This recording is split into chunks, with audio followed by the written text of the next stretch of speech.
Hello friends, કેમ છો? મજામાં ને?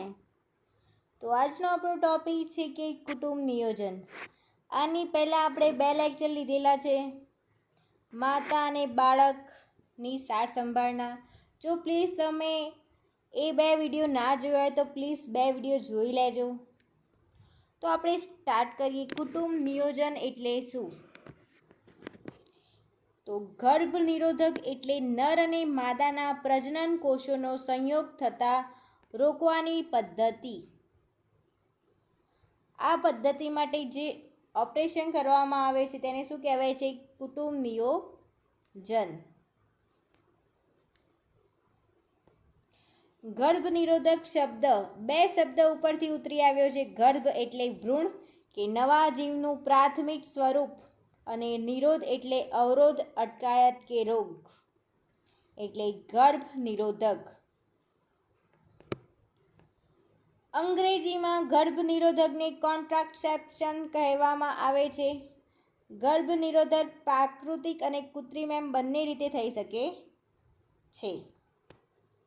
જે દંપતી ઉંમરે 18 થી 49 વર્ષની હોય અને તેઓ કુટુંબ નિયોજનની કોઈ પણ પદ્ધતિ અપનાવતા ન હોય અને તેઓને 2 થી 3 વાર કે તેથી વધુ વાર બાળકો હોય 2 કે 3 થી વધુ બાળકો હોય અને તેઓને કુટુંબ કલ્યાણની પદ્ધતિઓની જરૂર હોય, એવા તમામ દંપતીઓને ગર્ભ નિરોધકની પદ્ધતિ અપનાવવી જોઈએ. ગર્ભ નિરોધકની પદ્ધતિ 2 રીતે હોય છે, એક અસ્થાયી પદ્ધતિ અને બીજી સ્થાયી પદ્ધતિ. તો આપણે પહેલાં અસ્થાયી પદ્ધતિ જોઈશું.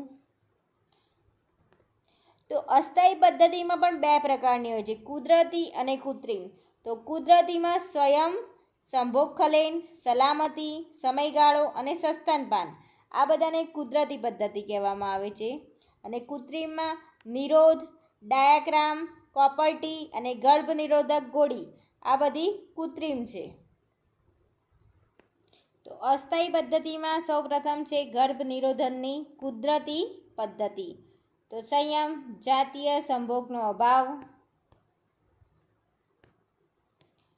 સંભોગખલેન. આ પદ્ધતિમાં પુરુષ વીર્યસ્ખલન પહેલાં શિશુને યુનોમાંથી બહાર કાઢી લેવામાં આવે છે, જેથી ગર્ભધાન અટકે છે. સલામતી પદ્ધતિ.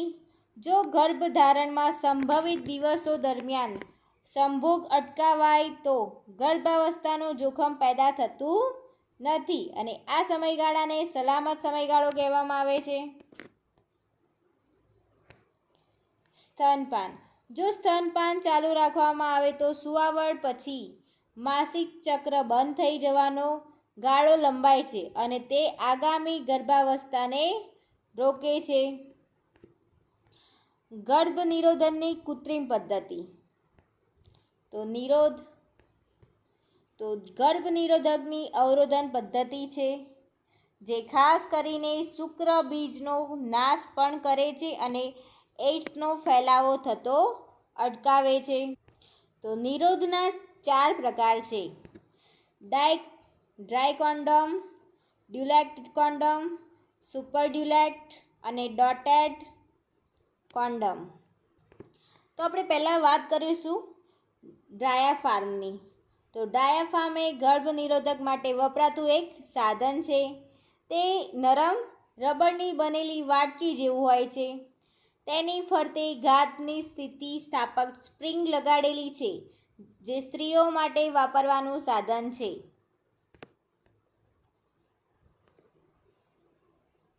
ઓછામાં ઓછા 6 કલાક આ ડાયાફ્રામ પહેરી રાખવા પડે છે. આ ગર્ભ રોકવાનો એક સહેલો ઉપાય છે, જે ગર્ભાશયના મુખને સંપૂર્ણપણે ઢાંકી દે છે. આનાથી શુક્રાણુઓ ગર્ભાશયમાં પ્રવેશી શકતા નથી અને તેથી ગર્ભ રહી શકતો નથી, જેનો વ્યાસ 5 થી 10 સેન્ટીમીટર હોય છે. ડાયાફ્રામના મુખ્ય 2 પ્રકાર હોય છે. કેટલા પ્રકાર હોય છે? 2. ઔષધયુક્ત અને ઔષધમુક્ત, એટલે મુક્ત. અને અહીંયા આવશે યુક્ત, ઔષધયુક્ત અને ઔષધમુક્ત. તો કોપરટી એટલે કે આંકડી. તો કોપર ટી ગર્ભાશયનું ઉપકરણ છે જેને મહિલાઓ માટે અસરકારક ગર્ભ નિરોધક માનવામાં આવે છે. આ વિકલ્પ મોટાભાગે તે મહિલાઓને આપવામાં આવે છે જેમણે તાજેતરમાં જ નવજાત બાળકને જન્મ આપ્યો હોય. કોપર ટીને લગાવવાની પ્રક્રિયા સંવેદનશીલ હોવાથી તેને એક જ તજજ્ઞ દ્વારા જ મુકાવવી જોઈએ. આ ઉપકરણને મહિલાઓના ગર્ભાશયમાં મૂકવામાં આવે છે, જેમાં ઇન્ટ્રાયુટેરાઇન ગર્ભ નિરોધક ઉપકરણ IUDથી બંધાયેલો એક પ્લાસ્ટિકનો દોરો ગર્ભાશયની દિવાલથી લઈને યોનિ સુધી લટકતો રહે છે. સ્પર્મિસાઇડલ એ કોપર ટીમાં વપરાતો કોપરની અસર છે અને સ્પર્મિસાઇડલ એવો પદાર્થ છે જે શુક્રાણુઓનો નાશ કરે છે, જેથી ગર્ભાવસ્થા અટકાવી શકાય છે. તો કોપર ટી પહેરવામાં આવે છે લેડીઝો માટે. તો કોપર ટીના પણ પ્રકારો હોય છે. 375 કોપર ટી. તો આ કોપર ટી યુ આકારનું ઇન્ટ્રાયુટ્રાઇન ડિવાઇસ છે. ઇન્ટ્રાયુટરાઇન ગર્ભ નિરોધક ઉપકરણ એ ગર્ભાશયમાં મૂકવામાં આવતું ગર્ભ નિયંત્રણ ઉપકરણ છે. યુ કોપર ટી 375 એ સલામત, અસરકારક અને ઉપયોગમાં સરળ છે. આ કોપર ટી 5 વર્ષ સુધી અસરકારક રહે છે. લગ્ન બાદ જો દંપતીને 5 વર્ષ સુધી બાળક ન જોઈતું હોય તો તે 350 કોપર ટીનો ઉપયોગ કરવામાં આવે છે અને જ્યારે બાળક જોઈએ ત્યારે તેને કાઢી શકાય છે. બીજા નંબરની છે IUCD 380 એ કોપર ટી. તો આ કોપર ટી 10 વર્ષ સુધી કામ આપે છે અને 380 એ કોપર ટી વિશ્વમાં સૌથી વધારે વપરાય છે. કઈ કોપર ટી સૌથી વિશ્વમાં વધારે વપરાય છે? 380 એ. આ કોપર ટીની લંબાઈ કેટલી હોય છે? 306 સેન્ટીમીટર અને પહોળાઈ 302 સેન્ટીમીટર હોય છે. કઈ કોપર ટીની? 380. અને 375 5 વર્ષ માટે ને 380 એ 10 વર્ષ માટે. લગ્ન બાદ જો દંપતીને 10 વર્ષ પછી બાળક ન જોઈતું હોય તો 380 કોપર ટીનો ઉપયોગ કરવામાં આવે છે અને જ્યારે બાળક જોઈએ ત્યારે તેને કાઢી પણ શકાય છે. કોપર ટીને કેવી રીતે સ્થાપવામાં આવે છે? કોપર ટીને કેવી રીતે સ્થાપવામાં આવે છે? તો કોપર ટીના માથાને ફેરવીને મહિલાના ગર્ભાશયમાં પ્રવેશ કરાવવામાં આવે છે, જેમાં એક પાતળી નળી બહારની તરફ હોય છે. કોપર અને પ્લાસ્ટિકથી બનેલું આ નાનું યંત્ર એક વખત સ્ત્રીના ગર્ભાશયમાં મુકાઈ ગયા પછી શુક્રાણુનાશક અને ગર્ભ નિરોધક ઉપકરણના રૂપમાં અસરકારક રીતે કાર્ય કરે છે. તેનો આકાર એટલા માટે પસંદ કરવામાં આવ્યો છે કેમ કે તે ગર્ભાશયની આજુબાજુના ક્ષેત્રોમાં સ્થાપિત થઈ જાય છે અને વર્ષો સુધી સ્થિર રહે છે. કોપર ટીને ડોરોસલ્સ પોઝિશનમાં પ્રસ્થાપિત કરવામાં આવે છે. કોપર ટી કેવી રીતે કામ કરે છે? તો જ્યારે એક વખત કોપર ટી મુકાઈ જાય પછી પ્લાસ્ટિકથી વીંટળાયેલા કોપરના તારમાંથી કોપરના આયર્ન નીકળે છે, જે ગર્ભાશયના વાતાવરણને પ્રભાવિત કરી ગર્ભધારણને અટકાવે છે. તેની અંદર પ્લાસ્ટિકથી વીંટળાયેલા શાના તાર હોય છે? તાંબાના. જે આયર્ન તેની અંદરથી આયર્ન નીકળે છે. કોપરના આયર્ન ગર્ભાશયના તરલ પદાર્થ તથા ગર્ભાશયની દિવાલની ત્વચા સાથે મળી જાય છે. આ પ્રકારે કોપર આયર્નયુક્ત ગર્ભાશયનું પટલ એક શુક્રાણુનાશકના રૂપમાં કાર્ય કરે છે અને તેના સંપર્કમાં આવનાર શુક્રાણુને નષ્ટ કરી નાખે છે. કેમ કે કોપરના આયર્ન શુક્રાણુની ગતિને રોકે છે. કેમ કે કોપર આયર્નયુક્ત પટલ શુક્રાણુઓ માટે ઝેર સમાન હોય છે. શું હોય છે? શુક્રાણુ માટે આયર્ન ઝેર સમાન હોય છે. જો કોઈ સંઘર્ષશીલ શુક્રાણુ અંડાણુને ફલિત કરી નાખે તો કોપર આયર્ન યુક્ત વાતાવરણ આ ફલિત અંડાણુને ગર્ભાશયમાં સ્થાપિત થવા દેતો નથી અને બેરિયમ સલ્ફેટથી રેડિયોપેક બને છે, જે ગર્ભધારણને રોકે છે. કોપરટી ક્યારે મૂકાવવી જોઈએ કોપરટી? તો છેલ્લા માસિકના 3 દિવસથી 7 દિવસમાં, પ્રથમ ગર્ભપાત પછી તરત જ અને ડિલિવરી પછી 1.5 માસે, કસુવાડ પછીના પ્રથમ માસિક બાદ આ ટાઈમ સુધીમાં કોપરટી મૂકાવવામાં આવે છે. કોપરટી ક્યારે ન મૂકાવવી જોઈએ? તો માતા જ્યારે પ્રેગ્નેન્ટ હોય, યોનિ માર્ગમાં ઇન્ફેક્શન કે બ્લીડિંગ હોય, ગર્ભાશયમાં ગાંઠ હોય, માસિક અવ્યવસ્થિત હોય કે 3 માસના ગર્ભનો ગર્ભપાત થયો હોય અથવા ગર્ભાશયમાં ઇન્ફેક્શન હોય તેમજ સ્ત્રીનું ગર્ભાશય 6 સેન્ટીમીટરથી નાનું અને 9 સેન્ટીમીટરથી મોટું હોય તો આ બધી જ અવસ્થામાં કોપરટી મૂકાવવી જોઈએ નહીં. કોપરટીના ફાયદા. તો સલામત તથા સરળ પ્રક્રિયા. કોપરટી બેસાડવા માટે ઓછો સમય લાગે છે. બાળક જોઈએ ત્યારે કોપરટી કાઢવામાં સરળતા રહે છે. કોપરટીના ગેરફાયદા. તો કોપરટી લગાવ્યા પછી ઘણી મહિલાઓને અતિશય રક્તસ્રાવની ફરિયાદ રહે છે. આ મોટાભાગે શરૂઆતના મહિનાઓમાં જ થાય છે. કેટલીક મહિલાઓને કોપરની એલર્જી હોય છે. તેના કારણે જનન માર્ગો પર દાણા પડવા તથા ખંજવાળ જેવી સમસ્યા રહે છે. ઘણીવાર ગર્ભાશયના સ્થાને અન્ય જગ્યાએ ગર્ભ રહી જવાની સંભાવના પણ રહેતી હોય છે. ગર્ભનિરોધક ગોળીઓ. તો ગર્ભનિરોધક ગોળીઓના સેવનથી ઓવ્યુલેશન એટલે કે અંડાશયમાંથી ઈંડાને ફલિત થતાં અટકાવી શકાય છે.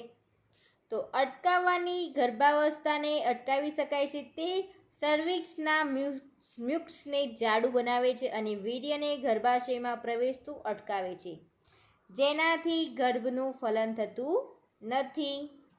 તો અનવાન્ટેડ 72 ગોળી અસુરક્ષિત જાતીય સમાગમ પછી 72 કલાકની અંદર લેવાની હોય છે.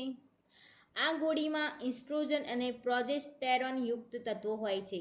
શરૂઆતમાં આ ગોળીમાં 0.2 mg ઇસ્ટ્રોજન અને 10 mg પ્રોજેસ્ટેરોન વપરાતા હતા. પછી સ્ટીરોઇડનો વપરાશ ઘટાડવા માટે હાલની ગોળીમાં 30 mg ઇસ્ટ્રોજન અને 0.5 mg પ્રોજેસ્ટેરોન વપરાય છે. આ ગોળીઓમાં વોટે લેવાય છે. આ ગોળીઓ મોં વાટે લેવામાં આવતી હોય છે. કેવી રીતે લેવાય છે? મોં વાટે. દરરોજ એક ગોળી માસિક આવ્યા બાદ 5 દિવસથી 21 દિવસ સુધી લેવાની હોય છે.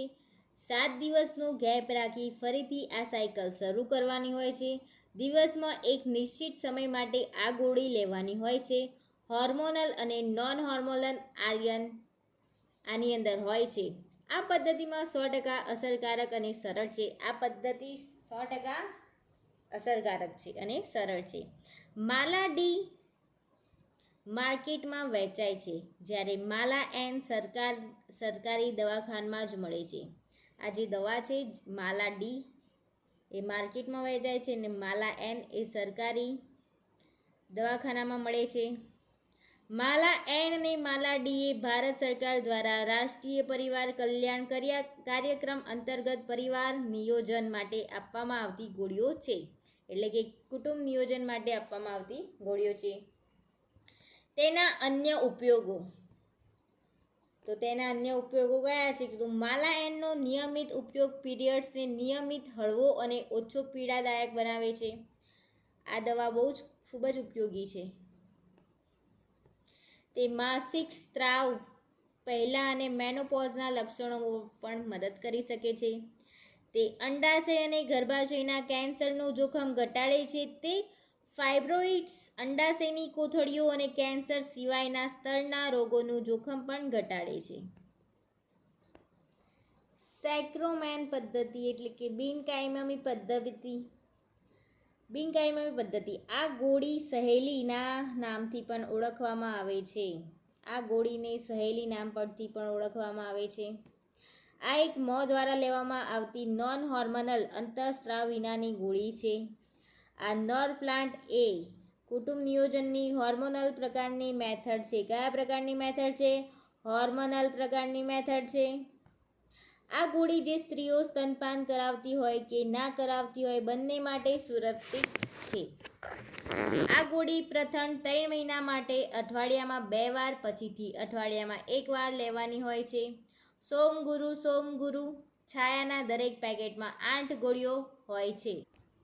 આ ગોળી શરૂ કરતા પહેલાં પ્રથમ ગોળી માસિકના પ્રથમ દિવસે જ, જે રક્તસ્રાવનો છેલ્લો દિવસ હોય, એટલે કે રક્તસ્રાવનો દિવસે જ હોય, તે બીજી ગોળી તેના 3 દિવસ પછી લેવાની હોય છે, અથવા જે વારથી શરૂ કરો ત્યારથી આમ 3 મહિના સુધી તેનો કોર્સ પૂરો કરવાનો હોય છે. આ ગોળી માસિક દરમિયાન સ્ત્રાવ ઘટાડે છે અને માસિક સ્ત્રાવ વચ્ચેનો સમયગાળો પણ વધારે છે. અંતરા કાર્યક્રમ અંતર્ગત ગર્ભ નિરોધક ઇન્જેક્શન પણ આપવામાં આવતા હોય છે. કે અંતરા નામના કાર્યક્રમ અંતર્ગત સરકારી હોસ્પિટલોમાં આ ઇન્જેક્શન ઉપલબ્ધ હોય છે, જેને સ્વાસ્થ્ય કેન્દ્રોમાં ડૉક્ટર અને નર્સ દ્વારા આપવામાં આવતા હોય છે. MPA ઇન્જેક્શનનું પૂરું નામ છે મેટ્રોસી પ્રોજેસ્ટેરોન ઇન્જેક્શન. કયું નામ છે? મેટ્રોસી પ્રોજેસ્ટેરોન ઇન્જેક્શન છે. આ ઇન્જેક્શન તરુણાવસ્થાથી ઉપર કોઈપણ વય જૂથની સ્ત્રીઓ જે બાળકો ધરાવતા હોય કે ન ધરાવતા હોય તે લઈ શકે છે. એટલે કે નાના બાળકો નહીં, તરુણાવસ્થાવાળી છોકરીઓ નહીં, તેના કરતાં ઉપરની લેડીઝ હોય ને તેને જ આપવામાં આવતું હોય છે આ ઇન્જેક્શન. આ ઇન્જેક્શન ગર્ભપાત બાદ તરત જ લઈ શકાય છે. આ ઇન્જેક્શન સ્તનપાન કરાવતી સ્ત્રીઓ સુવાવડના 6 અઠવાડિયા બાદ લઈ શકે છે. કેટલા અઠવાડિયા બાદ? સુવાવડના 6 અઠવાડિયા બાદ. અને HIV ગ્રસ્ત સ્ત્રીઓ, સારવાર લેતી કે ન લેતી તમામ સ્ત્રીઓ પણ આ લઈ શકતી હોય. તો અત્યાર સુધી આપણે બધી અસ્થાયી પદ્ધતિ જોઈ. હવે સ્થાયી પદ્ધતિ જોઈશું. તો કુટુંબ નિયોજનની સ્થાયી પદ્ધતિ, તો આ સ્ત્રીઓ માટે છે. તો ટ્યુબેક્ટોમી પદ્ધતિ, તો તે સ્ત્રીઓમાં ગર્ભ નિરોધકની કાયમી પદ્ધતિ છે. તે એક સર્જિકલ પ્રક્રિયા છે જેમાં ફેલોપિયન ટ્યુબને બાંધવામાં આવે છે, જે શુક્રાણુને ગર્ભાશય સુધી પહોંચતા અટકાવે છે. અને ટ્યુબેક્ટોમી જેમને ટ્યુબલ વ્યંધીકરણ એટલે કે અંડનલિકા પૂર્ણ છેદન તરીકે પણ ઓળખવામાં આવે છે. તો આ બધાની તો હું ડેફિનેશન કશાની આપતી નથી, હું ખાલી વાંચી જ જાઉં છું. આ પદ્ધતિનો ઉપયોગ કરનાર સ્ત્રીની ઉંમર 20થી ઓછી કે 45થી વધારે હોવી જોઈએ નહીં. ઓપરેશન કરાવનાર દંપતીને ઓછામાં ઓછું એક હયાત બાળક હોવું જોઈએ. ટ્યુબેક્ટોમી પદ્ધતિનું ઓપરેશન કરાવવા માટે એક બાળક તો ઓછામાં ઓછું હોવું જ જોઈએ. આ નસબંધી સુવાવડ પછી તરત જ અથવા માસિક આવ્યાના 10 દિવસ બાદ કરાવવાની હોય છે. ક્યારે કરાવવામાં આવે છે? સુવાવડ થઈ ગયાની તરત જ, નહીં તો માસિક આવ્યાના 10 દિવસ બાદ. આ નસબંધીમાં સ્ત્રીની બંને બાજુની બીજવાહિનીમાંથી સશસ્ત્ર ક્રિયા દ્વારા એક ટુકડો કાપી દેવામાં આવતો હોય છે. બંને બાજુથી નસને કાપી દેવામાં, પછી તેને બાળી દેવામાં આવતી હોય છે.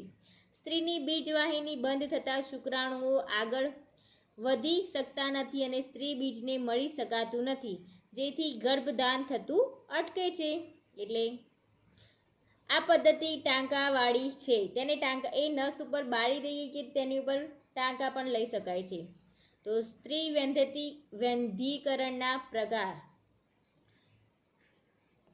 તો આ સશસ્ત્ર ક્રિયા ગમે ત્યારે અથવા સુવાવડ પછી કે ગર્ભપાત પછી પણ થઈ શકે છે. સ્ત્રી વ્યંધીકરણના પ્રકારો છે આ. તો પહેલો છે લેપ્રોસ્કોપી.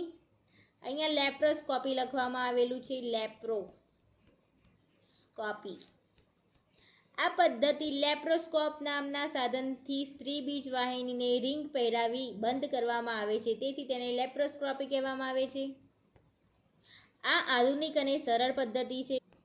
આ નસબંધી સુવાવડ પછી કે 6 કે તેથી વધુ અઠવાડિયા બાદ અને માસિક આવ્યાના 15 દિવસની અંદર કરાવી શકાય છે. આ પ્રક્રિયાને કીહોલ સર્જરી અથવા ન્યૂનતમ આક્રમક સર્જરી તરીકે પણ ઓળખવામાં આવે છે. કઈ લેપ્રોસ્કોપી પદ્ધતિને શું કહેવામાં આવે છે? કીહોલ સર્જરી અથવા ન્યૂનતમ આક્રમક સર્જરી. કુટુંબ નિયોજનના ઓપરેશનમાં 48 કલાક પછી મહિલાઓ નોર્મલ થઈ શકે છે. આ ઓપરેશન કરાવવામાં લગભગ 10 મિનિટ જેટલો જ સમય લાગે છે. તો કુટુંબ નિયોજન ઓપરેશન કરવામાં કેટલો સમય લાગે છે? 10 મિનિટનો જ સમય લાગે છે. લેપ્રોટોમી પદ્ધતિ કઈ? પેલી લેપ્રોસ્કોમી હતી, હવે લેપ્રોટોમી. લેપ્રોટોમી તો લોકલ અને એનેસ્થેસિયા આપી પેટ પર 2 સેન્ટીમીટર જેટલો કાપો પાડી અંડવાહિનીઓને કાપી અને ગાંઠી દેવામાં આવે છે. ડિલિવરી પછી આ પદ્ધતિ અજમાવવામાં આવે છે. તેમાં શસ્ત્રક્રિયા પછી તરત જ વૈંધીકરણના ફાયદા મળતા થઈ જાય છે. એટલે બાળકનું ઓપરેશન કરે તેની સાથે સાથે આ ઓપરેશન પણ કરવામાં આવતું હોય છે.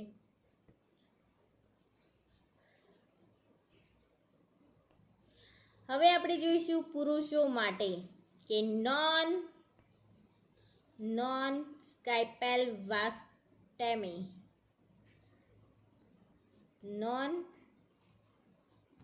સ્કાલ્પેલ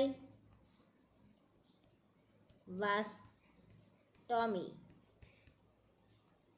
તો આ નસબંધીમાં ફક્ત કાણું પાડીને બંને બાજુએથી શુક્રાણુની નળીઓને બાંધવામાં આવે છે.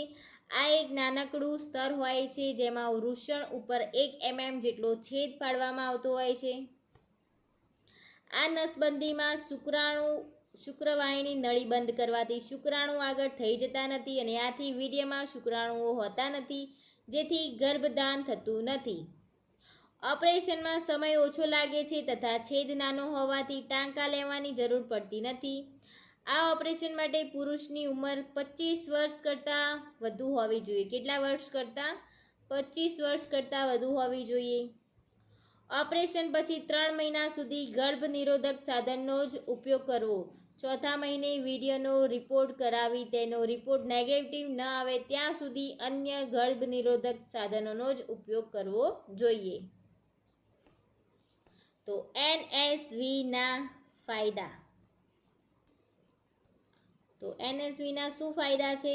તો આમાં ફક્ત શુક્રાણુ આવતા બંધ થાય છે, પરંતુ વીર્યના પ્રવાહમાં કોઈ પણ અસર થતી નથી. આ સંભોગની પ્રક્રિયા પર કોઈ જ અસર પડતી નથી. એનએસવીના ફાયદા.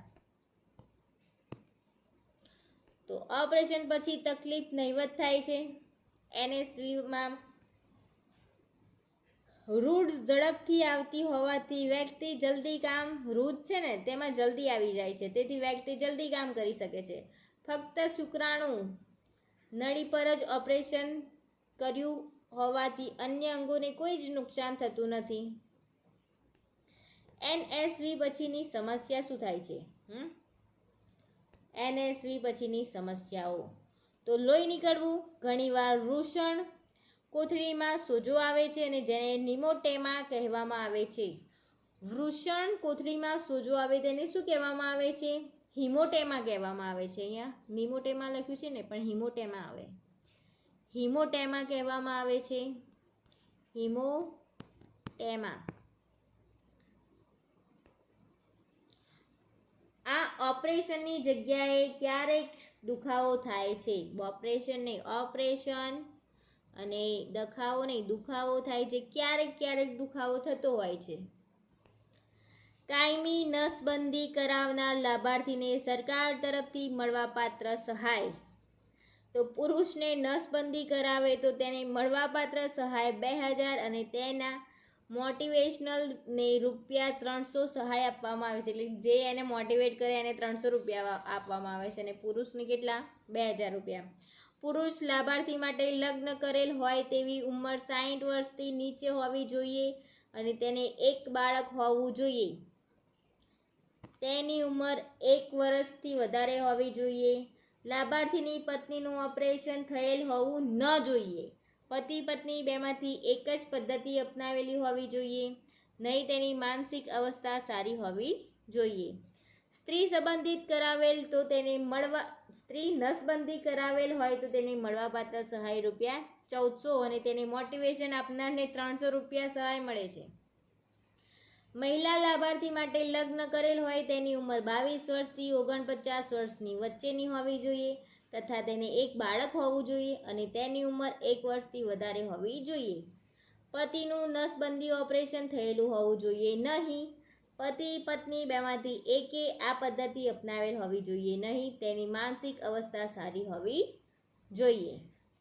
પરંતુ સુવાવડ બાદ 7 દિવસમાં જો નસબંધી કરાવે તો 2200 રૂપિયા અને તેના મોટિવેશનલને 300 સહાય આપવામાં આવે છે. પ્રસૂતિ બાદ તરત જ કોપરટી મુકાવનાર સ્ત્રીને 300ની સહાય આપવામાં આવે છે. ગ્રામ્ય વિસ્તારમાં આશા વર્કર દ્વારા જો કોઈ સ્ત્રીને નસબંધી માટે તૈયાર કરવામાં આવે તો આશા વર્કરને એક ઓપરેશન દીઠ 1000 રૂપિયા ચૂકવવામાં આવે છે. આ ક્વેશ્ચન પૂછાઈ શકે કે આશા વર્કરને કેટલા રૂપિયા આપવામાં આવે છે એક ઓપરેશન કરાવે તો 1000 રૂપિયા આપવામાં આવે છે. ગુજરાત સરકાર દ્વારા દીકરી યોજના અંતર્ગત એક દીકરી પર નસબંધી કરાવનારને 6000 અને 2 દીકરી પર નસબંધી કરાવનારને 5000 મળવા પાત્ર છે. તો આ પૂછાય ગુજરાત સરકાર દ્વારા દીકરી યોજના અંતર્ગત એક દીકરીમાં નસબંધી કરાવે તો કેટલા રૂપિયા અને 2 દીકરી ઉપર નસબંધી કરાવે તો કેટલા રૂપિયા પ્રાપ્ત થાય છે. તો રાષ્ટ્રીય કુટુંબ કલ્યાણ યોજના તો પ્રથમ 2 પંચવર્ષીય યોજનામાં આરોગ્ય અભિગમ અંતર્ગત પરિણીતિ દંપતીને સરકારી હોસ્પિટલો કેન્દ્રોમાં મફત સારવાર આપવાની જોગવાઈ કરવામાં આવતી હતી. વર્ષ 1965 હંગામી કુટુંબ નિયોજન પદ્ધતિ એટલે કે આંકડી લિપિ સ્લૂપનો વ્યાપ ઉપયોગ શરૂ થયો હતો. 1966માં આરોગ્ય વિભાગ કુટુંબ નિયોજનને એક સ્વતંત્ર વિભાગમાં મૂકવામાં આવ્યું છે અને વર્ષ 1971-72માં કુટુંબ નિયોજન કાર્યક્રમને પ્રાથમિક આરોગ્ય કેન્દ્ર એટલે કે પીએચસી સાથે સંલગ્ન કરી ગ્રામીણ કુટુંબ નિયોજન કેન્દ્રો ઊભા કરવામાં આવે છે. રૂરલ ફેમિલી પ્લાનિંગ સેન્ટર કુટુંબ નિયોજન કેન્દ્ર ઊભા કરવામાં આવ્યા છે. 1977 મિનિસ્ટ્રી ઓફ ફેમિલી પ્લાનિંગ કુટુંબ નિયોજન કુટુંબ કલ્યાણ એવું નામ આપવામાં આવ્યું છે. આ બધા રાષ્ટ્રીય કુટુંબ કલ્યાણ વિશેનું છે રૂલ્સ બધા. તો કુટુંબ નિયોજન તો કુટુંબ એટલે લગ્ન અને રક્ત સંબંધ અથવા દત્તક સંબંધ પર આધારિત લોકોનો સમૂહ જે એકબીજા પર પરસ્પર હકો ફરજો અને તેમજ લાગણીથી જોડાયેલો હોય અને સાથે રહે છે. અને નિયોજન એટલે લાંબા ગાળાના હિતોને ધ્યાનમાં રાખીને કરવામાં આવતું સુંદર અને વ્યવસ્થિત આયોજન. 1971માં WHO દ્વારા આપવામાં આવેલા કુટુંબ નિયોજનની એટલે કે દંપતીઓને પોતાની ઈચ્છા મુજબ બાળકોના જન્મ વચ્ચેનું અંતર રાખવા, બાળકોની સંખ્યા નક્કી કરવા અને પોતાનું તેમજ પરિવારનું આરોગ્ય જાળવવા માટે મદદરૂપ થતી હતી. આ પ્રક્રિયા દ્વારા માતા અને બાળકનું આરોગ્ય સુધરે છે, જીવનની ગુણવત્તા સુધરે છે અને સમાજમાં આરોગ્યપ્રદ વિકાસ શક્ય બને છે. કુટુંબ નિયોજનમાં આવરી લેવામાં આવતી સેવાઓ તો પહેલો છે જન્મદર પર નિયંત્રણ, માતા અને પિતાને જાતિ આધારિત શિક્ષણ આપવું, સ્ત્રી પ્રજનન તંત્રના કોઈ પણ અવયવ પરિસ્થિતિ બગડી વહેલી તકે તેનું નિદાન અને સારવાર કરાવવાની, છોકરીઓને લગ્નની મર્યાદા વધારવી, 2 પ્રસૂતિ વચ્ચે યોગ્ય સમયગાળો અને પહેલા બાળકને આવકારતા પહેલા દંપતીઓને બાળકની સાર સંભાળ લેવા માટેનું શિક્ષણ આપવું. કુટુંબ નિયોજન લગતી અગત્યની વ્યાખ્યા અને સૂત્રો તો પહેલું છે લાયક દંપતી. જે પરિણીતિ દંપતી ઉંમર 18 થી 49 વર્ષની હોય તથા તેઓ સાથે રહેતા હોય તથા કુટુંબ નિયોજનની કોઈ પણ પદ્ધતિ અપનાવતા હોય કે ન અપનાવતા હોય તેવા લાયક દંપતી કહે છે. ભારતમાં દર 1000 વસ્તીએ 150-180 લાયક દંપતીઓ છે. બીજા બધા નથી હો, 1000 જ વખતે 150-180 છે. રક્ષિત દંપતી જે પરિણીતિ દંપતીની ઉંમર 18 થી 49 વર્ષની હોય તેઓ સાથે રહેતા હોય અને તેઓ કુટુંબ નિયોજનની કાયમી કે હંગામી કોઈ પણ પદ્ધતિ અપનાવતા ન હોય કે અપનાવતા હોય તેવા તમામ દંપતીને રક્ષિત દંપતી કહેવામાં આવે છે. લક્ષિત દંપતી જે પરિણીતિ દંપતીની ઉંમર 18થી 49 વર્ષની હોય, તેઓ સાથે રહેતા હોય અને કુટુંબ નિયોજનની કોઈ પણ પદ્ધતિ અપનાવતા ન હોય અને તેઓને 2 કે 3 બાળકો હોય અને તેઓને કુટુંબ કલ્યાણની પદ્ધતિઓની જરૂર હોય, તેવા તમામ દંપતીઓને લક્ષ દંપતી કહેવામાં આવે છે. હવે દંપતી રક્ષિત દર. તો સમાજમાં ગર્ભ નિરોધક સાથેનો કેટલાક ઉપયોગ કર્યો એ જાણવા માટે દંપતી રક્ષિત દર એ શ્રેષ્ઠ સાધન છે કે લાયક દંપતીઓમાં અસરકારકતા રીતે બાળક જન્મ અટકાવવાની ટકાવારીને દંપતી રક્ષિત દર કહે છે. કુટુંબ કલ્યાણના ઓપરેશનનો આંકડી નિરોધ તથા ગર્ભ નિરોધક ગોળીઓનો ઉપયોગ કરતા ન હોય તેવા દરેક લક્ષિત દંપતીને રક્ષિત કરી શકાય છે. તો આ સાથે આપણે આ કુટુંબ નિયોજન અને ગર્ભ નિરોધક પદ્ધતિમાં જેટલા અગાઉની પરીક્ષામાં પૂછાયેલા છે ને એટલા MCQ પણ આપણે જોડે લઈ લઈશું. પહેલો આપણો ક્વેશ્ચન છે કે મલ્ટી લોડ 375 ઇન્ટ્રાઉટેરિન ડિવાઇસ કેવી રીતે કાર્ય કરે છે. 2025માં આ ક્વેશ્ચન પૂછાઈ ગયો છે. શુક્રાણુઓની પ્રજનન ક્ષમતામાં વધારો, હોર્મોન પ્રકારની ઉત્તેજના, ઓવ્યુલેશનનું ઉત્તેજના કે શુક્રાણુ નાશક અસર. તો શું આન્સર આવશે? તો આન્સર આવશે શુક્રાણુ નાશક અસર. મલ્ટીલોડ 375 ઇન્ટ્રા ઉટેરિયન ડિવાઇસ કેવી રીતે કાર્ય કરે છે? શુક્રાણુ નાશક અસર તરીકે. બીજો ક્વેશ્ચન છે કે લક્ષિત યુગલોના સંબંધમાં કુટુંબ નિયોજન કાર્યક્રમનો પ્રાથમિક ધ્યેય શું હોય છે? જન્મોની સંખ્યા ઘટાડવા માટે, યુગલોને વધુ બાળકો પેદા કરવા માટે પ્રોત્સાહિત કરવા માટે, યુગલોને કુટુંબ નિયોજન સેવાઓની સુલભતા પૂરી પાડવા માટે કે મહિલાઓ અને બાળકોના સ્વાસ્થ્યમાં સુધારો કરવા માટે. તો આન્સર આવશે A, B, C yeah D. તો આન્સર આવશે C, યુગલોને કુટુંબ નિયોજન સેવાઓની સુલભતા પૂરી પાડવા માટે. લક્ષિત યુગલો સંબંધમાં કુટુંબ નિયોજન કાર્યક્રમનો પ્રાથમિક ધ્યેય શું હોય છે? કે કુટુંબ નિયોજન સેવાઓની સુલભતા પૂરી પાડવા માટે યુગલોમાં. ત્રીજો ક્વેશ્ચન કે પરિવાર નિયોજન કાર્યક્રમમાં 2 થી 3 બાળકો ધરાવતા યુગલોને લક્ષ યુગલ કેમ કહેવામાં આવે છે કે કેમ ગણવામાં આવે છે? તો તેઓ પરિવાર નિયોજન સેવાઓ સ્વીકારે અને તેઓનો ઉપયોગ કરે તેની શક્યતા વધુ હોય છે. B, તેમની અનિચ્છનીય ગર્ભાશયનું જોખમ વધારે હોય છે. કે C, તેઓ કતમ માટે સંવેદનશીલ હોય છે. કે D, કે તેઓ પરિવાર નિયોજન સેવાઓ માટે પ્રાથમિકતા જૂથ છે. તો શું આન્સર આવશે? તો આન્સર આવશે D, તેઓ પરિવાર નિયોજન સેવાઓ માટે પ્રાથમિકતા જૂથ હોય છે. તો ચોથો ક્વેશ્ચન, નીચેનામાંથી કઈ સ્ત્રી નસબંધી પદ્ધતિ નથી?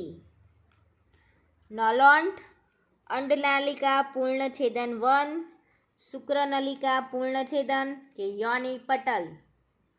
તો કઈ સ્ત્રી નસબંધી પદ્ધતિ છે? નીચેનામાંથી કઈ સ્ત્રી નસબંધી પદ્ધતિ છે? તો આન્સર આવશે અંડનાલિકા પૂર્ણછેદન.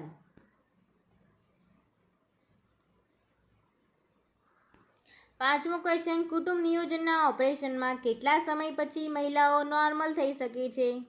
48 કલાક, 36 કલાક, 1 અઠવાડિયું કે 1 વર્ષ?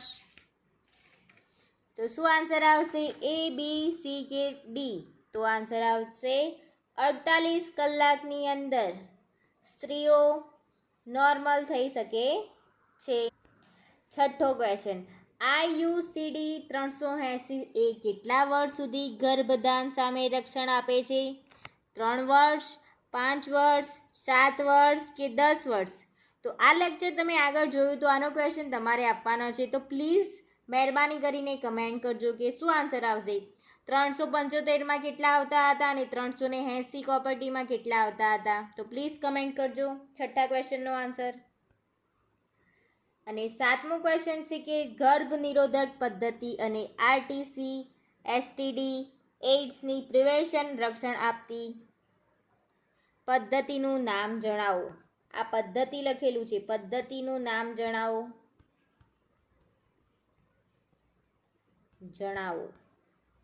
ઓરલ પિલ્સ, એએસવી, કોન્ડમ કે કોપર ટી.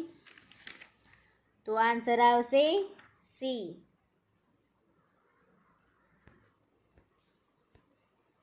8મો ક્વેશ્ચન વિશ્વના કયા દેશે રાષ્ટ્રીય સ્તરે કુટુંબ નિયોજન માટે કાર્યરત અમલ મૂક્યો છે? ભારત, ચીન, અમેરિકા કે ગ્રેટ બ્રિટન. તો આન્સર આવશે ભારત. 9મો ક્વેશ્ચન પુરુષોમાં કરવામાં આવતા વ્યંધીકરણ ઓપરેશનને શું કહેવામાં આવે છે? વાસ્ક્ટોમી, વ્યંધત્વ, ટ્યુબેક્ટોમી કે એકેય નહીં. તો આન્સર આવશે શું? એ, વાસ્ક્ટોમી. અને સ્ત્રીઓ માટે શું આવશે ઓપરેશનનું નામ? પ્લીઝ કમેન્ટ કરજો.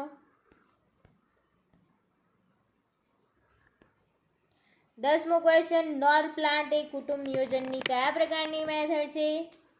તો આન્સર આવશે ડી, હોર્મોનલ. 11મો ક્વેશ્ચન ગર્ભ નિરોધક પદ્ધતિની અસરકારકતાની પદ્ધતિ કઈ છે? સેન્સસ, પલ ઇન્ડેક્સ, ગર્ભપાત દર કે CPR. તો આન્સર આવશે બી, પલ્ડ ઇન્ડેક્સ. 12મો ક્વેશ્ચન TCU 380 એ કેટલા વર્ષે બદલવી પડે છે?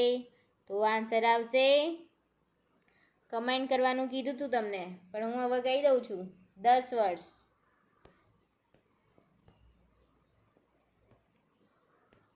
13મો ક્વેશ્ચન કે કપલ પ્રોટેક્શન રેટ કઈ બાબતને લગતો સૂચિઆંક છે? એ, કુલ જન્મેલ જન્મને લગતો. બી, કુલ શિક્ષિત સ્ત્રીઓને લગતો. સી, સરેરાશ આવરદાને લગતો કે ડી, ગર્ભ નિરોધકના ઉપયોગને લગતો. તો આન્સર આવશે 13મા ક્વેશ્ચનનો ડી, ગર્ભ નિરોધકના ઉપયોગને લગતો. આ બધા જ ક્વેશ્ચન પરીક્ષામાં પૂછાયેલા છે, તો પ્લીઝ શાંતિથી વાંચો. ઓરલ કોન્ટ્રાસેપ્ટિવ પિલ્સના એક પેકેટમાં ટોટલ કેટલી ગોળીઓ આવે છે? 28, 30, 25 કે 31 ગોળીઓ. તો આન્સર આવશે 28 ગોળીઓ આવતી હોય છે. 15મો ક્વેશ્ચન DMPA ઇન્જેક્શન કેટલા માસે લેવું જોઈએ? 1 માસે, 3 માસે, 5 માસે કે 4 માસે? તો આન્સર આવશે DMPA 3 માસે ઇન્જેક્શન લેવાનું હોય છે. 16મો ક્વેશ્ચન કે નીચેનામાંથી કોને કોપર ટી ઉપકરણ મૂકવાની સલાહ નહીં આપો? ઓછામાં ઓછું એક બાળક હોય, સામાન્ય માસિક ચક્ર, સી, ગર્ભાશય અને આજુબાજુ ચેપ ન હોય કે ડી, નિદાન ન કરી શકાય તેવો યોનિગત રક્તસ્રાવ. તો શું આન્સર આવશે? તો આન્સર આવશે ડી, નિદાન ન કરી શકાય તેવો યોનિગત રક્તસ્રાવ. આવા માણસોને કોપર ટી ઉપકરણ મૂકવાની સલાહ ન આપવી જોઈએ. 17મો ક્વેશ્ચન કે પુરુષ નસબંધીનું ઓપરેશન કર્યા બાદ કેટલા સમય સુધી નિરોધ વાપરવા પડે છે? આશરે 3 માસ સુધી, 15 દિવસ, 1 મહિના સુધી કે વાપરવાની જરૂર જ નથી. તો શું આન્સર આવશે? 3 મહિના સુધી નિરોધ વાપરવા પડે છે. પછી શું કરવામાં આવે છે? તેનો ટેસ્ટ કરાવવામાં આવે છે. 18મો ક્વેશ્ચન કે કોપર ટીમાં વપરાતા કોપરની અસર નીચેનામાંથી કઈ છે? સર્મિસાઇડ, બેક્ટેરિયોસાઇડલ, બ્લાસ્ટોસાઇડલ કે બેક્ટેરિયોસ્ટેટિક? તો 18મા ક્વેશ્ચનનો આન્સર આવશે એ, સ્પર્મિસાઇડલ. 19મો ક્વેશ્ચન, છાયા ગોળી માસિકના કયા દિવસે શરૂ કરવામાં આવે છે? પ્રથમ, ત્રીજા, પાંચમા કે સાતમા? તો આન્સર આવશે એ, પ્રથમ માસથી શરૂ કરવામાં આવે છે. પ્રથમ દિવસથી શરૂ કરવામાં આવે છે. 20મો ક્વેશ્ચન, કોપર 380 એ વર્ષ ખાલી જગ્યા વર્ષ સુધી અસરકારક હોય છે? તો આન્સર આવશે 10 વર્ષ સુધી. 375 5 વર્ષ સુધી. 31મો ક્વેશ્ચન, સ્ત્રી નસબંધીમાં કઈ નળીને કાપીને બાંધે છે? Fallopian tube, ovarian tube, ureter કે વાઝ? તો 21માં શું આન્સર આવશે? કઈ હોય છે નળી? યાદ છે, ફેલોપિયન ટ્યુબ હોય છે. કઈ હોય છે? ફેલોપિયન ટ્યુબને કાપી દે છે, પછી તેને ટાંકા લઈ લે છે. 22મો ક્વેશ્ચન, ભારત સરકારની માર્ગદર્શિકા મુજબ MPA પ્રોજેસ્ટેરોન ઓનલી ઇન્જેક્ટેબલ છે જે દર આવે છે? સોરી ગાઈસ, ક્વેશ્ચનમાં ફરીથી બોલું. ભારત સરકારની માર્ગદર્શિકા મુજબ MPA એ પ્રોજેક્ટ ઓનલી ઇન્જેક્ટેબલ છે જે દર ખાલી જગ્યાએ ડીપ ઇન્ટ્રામસ્ક્યુલર આપવામાં આવે છે. જે દર ખાલી જગ્યાએ ડ્રીપ ઇન્ટ્રામસ્ક્યુલર આપવામાં આવતી હોય છે. 1 મહિને, 2 મહિને, 3 મહિને કે 6 મહિને? તો આન્સર આવશે 3 મહિને આપવામાં આવતી હોય છે. 23મો ક્વેશ્ચન, નીચે દર્શાવેલા વિકલ્પોમાંથી MPASC ઇન્જેક્શનની કાર્યવાહી કરવાની પદ્ધતિ નથી?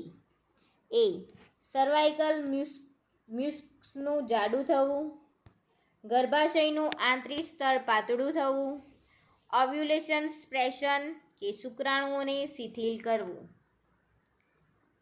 તો શું આન્સર આવશે? તો આન્સર આવશે ડી, શુક્રાણુઓને શિથિલ કરવું.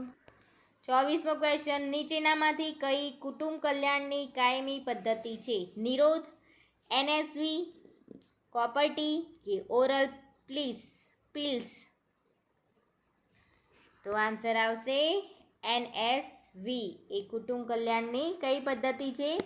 કાયમી પદ્ધતિ છે. 25મો ક્વેશ્ચન, અંતરા શું છે? અંતરા શું છે? કોપર ટી છે, ઇન્જેક્ટેબલ ગર્ભ નિરોધક, ઓરલ ગર્ભ નિરોધક કે સબક્યુટેનિયસ નિરોધક? તો આન્સર આવશે બી, ઇન્જેક્ટેબલ ગર્ભ નિરોધક. 26મો ક્વેશ્ચન, ભારતમાં દર 1000ની વસ્તીએ કેટલા લાયક દંપતીઓ હોય છે? તો આન્સર આવશે 150 થી 180. બીજા બધા લાયક નથી, બિનલાયક છે. 27મો ક્વેશ્ચન, કે કાયમી વ્યંધીકરણ પદ્ધતિ કઈ છે? કાયમી વ્યંધીકરણ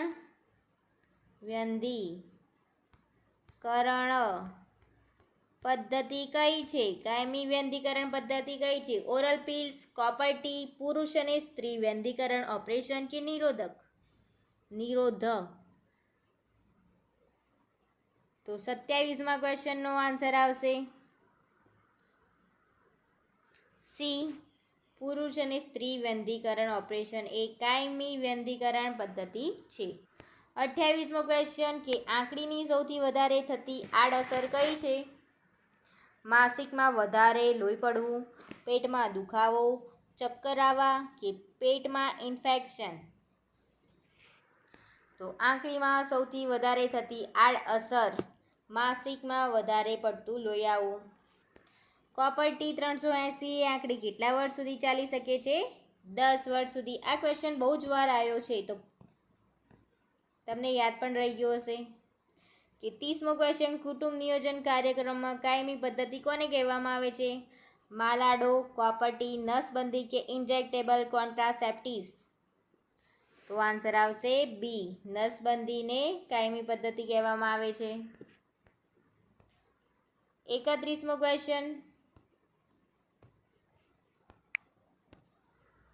કે નિરોધનો ઉપયોગ શેના માટે કરવામાં આવે છે? એ HIV અટકાવવા, બી ગર્ભધાન અટકાવવા, સી ગોનોરિયા રોગ અટકાવવા માટે, કે ઉપર દર્શાવેલા તમામ.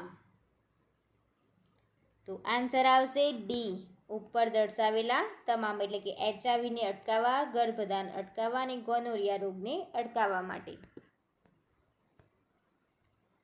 32મો ક્વેશ્ચન કુટુંબ કલ્યાણની કઈ પદ્ધતિ હંગામી નથી? NSV, નિરોધ, કોપર્ટી કે ઓરલ પીસ? તો આન્સર આવશે NSV એ હંગામી પદ્ધતિ નથી કુટુંબ કલ્યાણની.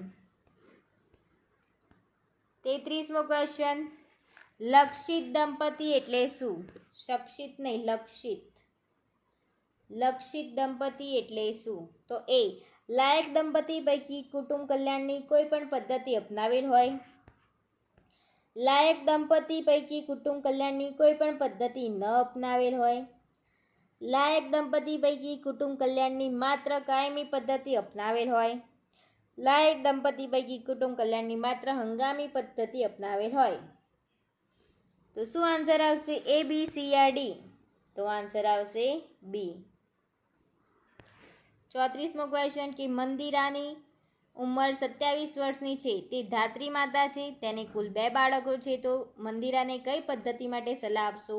નિરોધ, કોપર્ટી, ટ્યુબેક્ટોમી કે અહીં દર્શાવેલ તમામ? તો આન્સર આવશે સી, ટ્યુબેક્ટોમી.